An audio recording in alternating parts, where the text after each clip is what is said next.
What's up, everybody? Welcome to Podcast Now. I'm Alex, and in this video, I want to go over the IGN interview with Warner Bros. Montreal. They interviewed Patrick Redding, who we've obviously have heard before, and senior producer Fleur Marty. So I want to go over this interview. I want to kind of just read it out for you guys. I actually moved another video out of this spot because I felt like, you know what, this would just be such a big thing to not do as quickly as I possibly could. So I wanted to get you guys this video as quick as I could. Tomorrow, I think I'm going to take the day off from Gotham Knights. It'll be a different video. And then probably starting Saturday, I'm going to start the videos every 2 to 3 days. I've gotten all of your suggestions, so I'll be throwing those in as well. And like I said, videos every 2 to 3 days on that. If you guys want me to make a specific video on Gotham Knights, definitely, suggestions are obviously still open. Let me know in the comments below of this video what you guys want to see. And as always, make sure you guys are supporting the channel by being subscribed here, having the bell icon turned on. And obviously, I'm going to keep these videos going. All right, let's read this and let's go over my concerns of it because there are some things that worry me. There's also a lot of positives here. I really want to emphasize that as well. So will the combat feel like the Arkham games? Is this a familiar beat-em-up combat system? We've gone through and iterated on control schemes quite a bit over the course of the whole project, but it'll be comfortable to people who are familiar with third-person brawler-type experiences. He says they're going to have things in terms of both attack and defensive choices, having a range of combo choices, having variations in strike types and attack types, but again, they say that if you've played these third-person action-adventure style brawlers, you'll be okay. Are special abilities tied to the stamina bar? And then he says, yes, they have special abilities in your ability tree that you'll unlock, and you can choose to unlock it in different ways, as well as how you use your gear. And some of that will tie into that bar, and we'll be talking about that in the future. Is this fully open world? Will areas be blocked off or are level gated, which means, like we've talked before,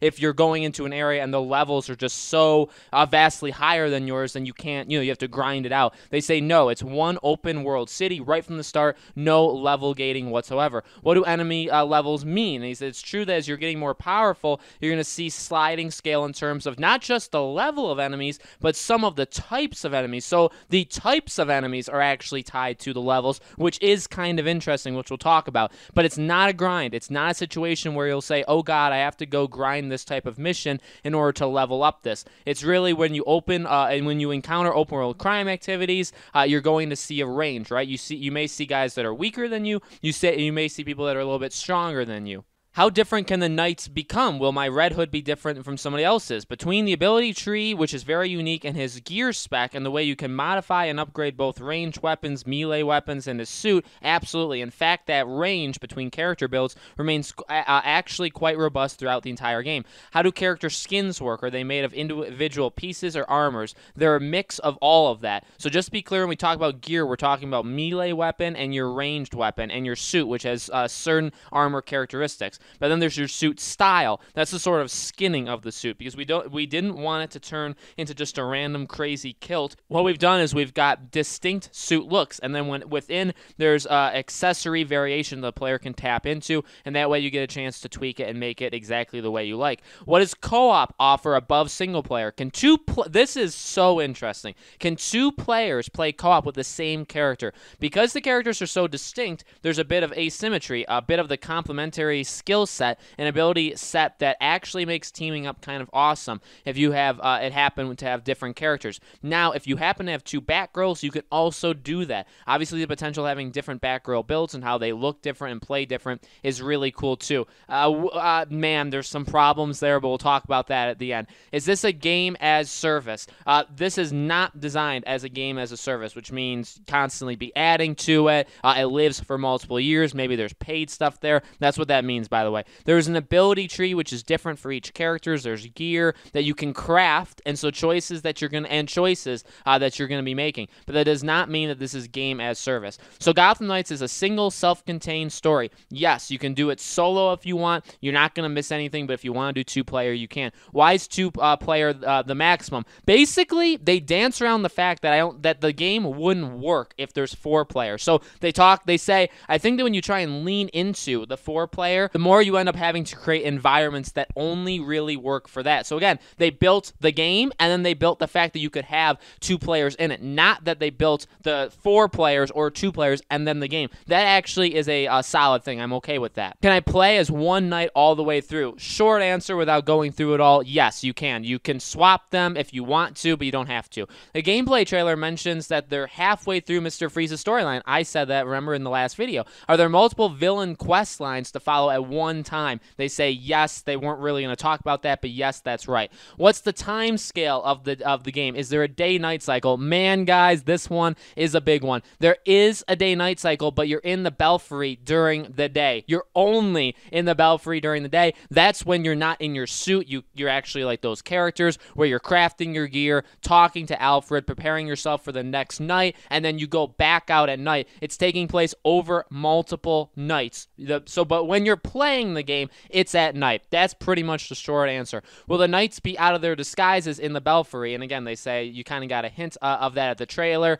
So yes, you probably going to be able to do that. Was this always a non-Arkham game? Yes, they wanted to make it basically be different. Is Gotham Knight's story based on existing comics? They say that they may well, let's just read it. Honestly, we could probably publish a reading list and post it to our website. It would be an excellent way for people to get themselves more fully immersed in it. But to be clear, it's an original story. It's very much our interpretation of several aspects of the Batman lore and Gotham City history, and we kind of synthesize them in a way that holds together as a very much a unified storyline. Could there be more stories in the Gotham Knights universe? Yes, but I won't say more than that.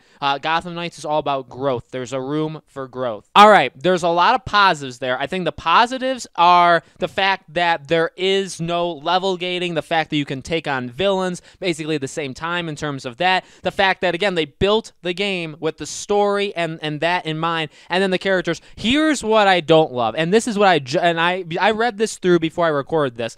You know, I just said that. They built the game and then the characters, but the fact that you can play as the same character kind of breaks it for me. It honestly, this is not going to go down well, I think, for everybody, and this could be such a small thing. Like, when you're reading this, I don't know, there's like 20 questions here, but to me, that one almost upsets me more than anything, and it's not even something I thought about much up until literally right now, where, okay, you're having these dynamic conversations and you're going through these quests, and like, what if you're dealing with like Joker, or, and I mean, even Mr. Freeze, I mean, pretty serious, right? But let's talk about like a grade A villain, which Mr. Freeze is, but let's pick anybody.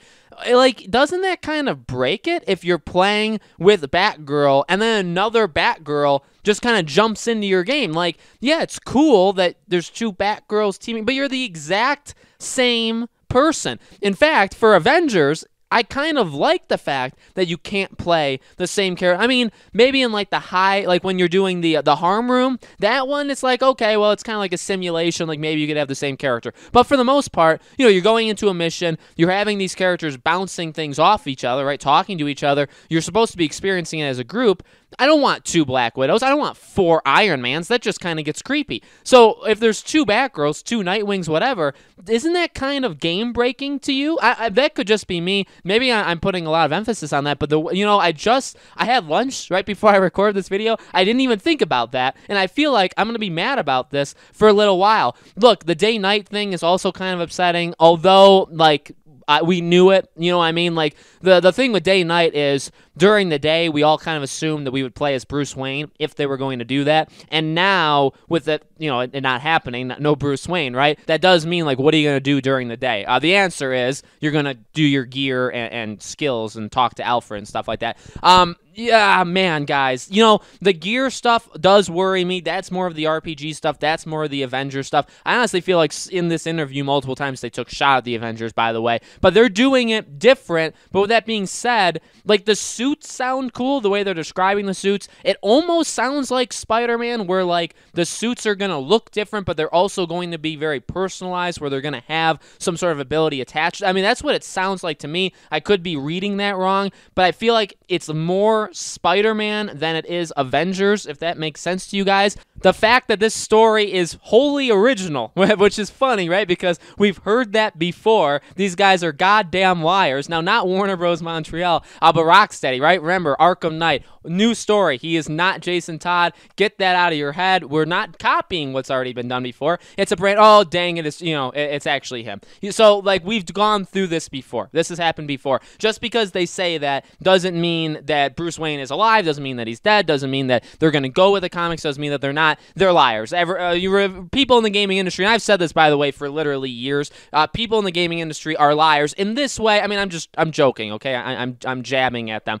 In this way, when I say liars, I don't mean maliciously. Like, they're lying or they're holding things back. They're not going to say something because they're not going to ruin the surprise of their game, okay? I get why they're doing it, but at the same time, I don't really think you can read too much into that. So, man, there's some cool stuff. Again, there's some okay stuff throughout this game. The fact that you can play it all single player, they definitely are making that very apparent. The whole how two players aren't going to be alike, which is, again, another Avengers thing where it's like, hey, your Iron Man is different from that guy's Iron Man. In this game, your Red Hood should be different from somebody else's Red Hood. I've never truly bought that. I always hope that that's possible, but I never have fully subscribed that that's something that's humanly possible because eventually you are going to find somebody who's pretty close to you. I mean, the other stuff, a little bit more combat driven, right? The skills or the abilities. The combat system obviously is pretty darn different from Arkham. In fact, they kind of admit like this is just not the same thing as the Arkham stuff. But man, the biggest thing, I keep going back to it. Let me just say it one more time.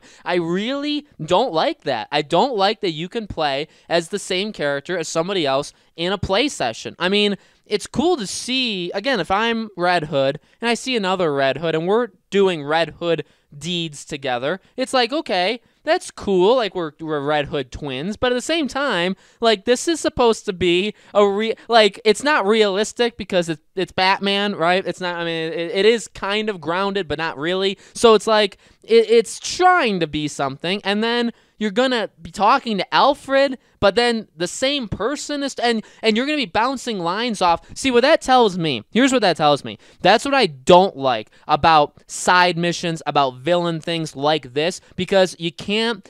I don't know. They're not as developed as I would like them to be in this situation. And maybe I'm not saying it right, but what I'm basically trying to say is I feel like there's some sort of cartoonishness, which, by the way, people had pointed out in the trailer, like it looks a little cartoony. I had seen the people saying like it looks like Fortnite, stuff like that. And look, I don't completely agree with that, but the whole cartoony thing now is coming back into my head where it's like, in Batman, in the Arkham game, it's picture Arkham Knight when you're doing the side villain thing. And we just talked about this yesterday. You're doing the side villain thing, like there's dialogue between the villain and Batman and Batman and Oracle and Batman and whoever. Pick your person that's also talks to you during those times, right? All of those different things are happening. And yes, they're like you got to follow a script, okay? Like it's all kind of pre-done and you're just following the line and everything's going. But like it feels organic and it feels like you're actually taking place in an actual organic storyline that's taking place